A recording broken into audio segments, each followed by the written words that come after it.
గుంట పునుగులు తయారు చేసుకోవడానికి కావాల్సిన పదార్థాలు: కట్ చేసుకున్న ఆనియన్స్, కట్ చేసుకున్న కరివేపాకు, కట్ చేసుకున్న పచ్చిమిర్చి, కట్ చేసుకున్న కొత్తిమీర, కట్ చేసుకున్న పాలాకు.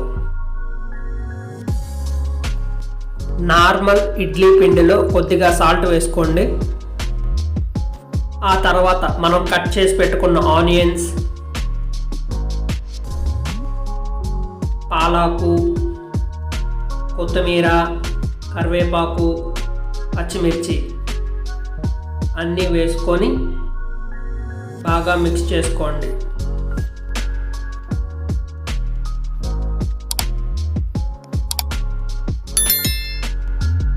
మిక్స్ చేసుకున్న తర్వాత స్టవ్ మీద ప్యాన్ పెట్టుకొని స్టవ్ ఆన్ చేసుకొని ప్యాన్లో కొద్దిగా ఆయిల్ వేసుకోండి.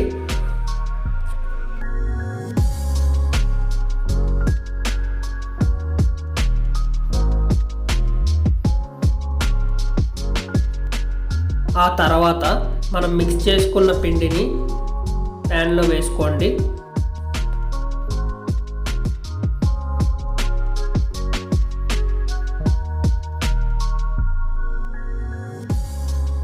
Subscribe to my channel and also press this bell icon.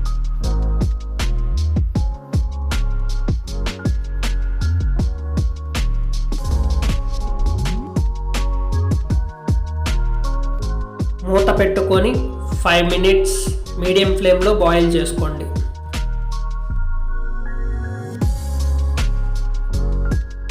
Five minutes తర్వాత మూత తీసుకొని మరో సైడ్కి తిప్పుకోండి.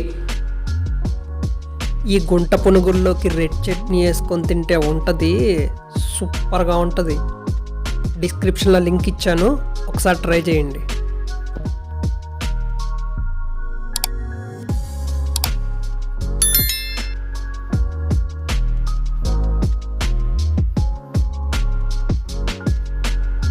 మూత పెట్టి మరో 5 minutes బాయిల్ చేసుకోండి. వేడిగా గుంత పునుగులు రెడీ అయిపోయాయండి. ఎంతో టేస్టీ అండ్ హెల్తీ గుంత పునుగులు. టేస్ట్ చేద్దాం ఎలా ఉన్నాయో. చాలా సూపర్గా ఉన్నాయండి.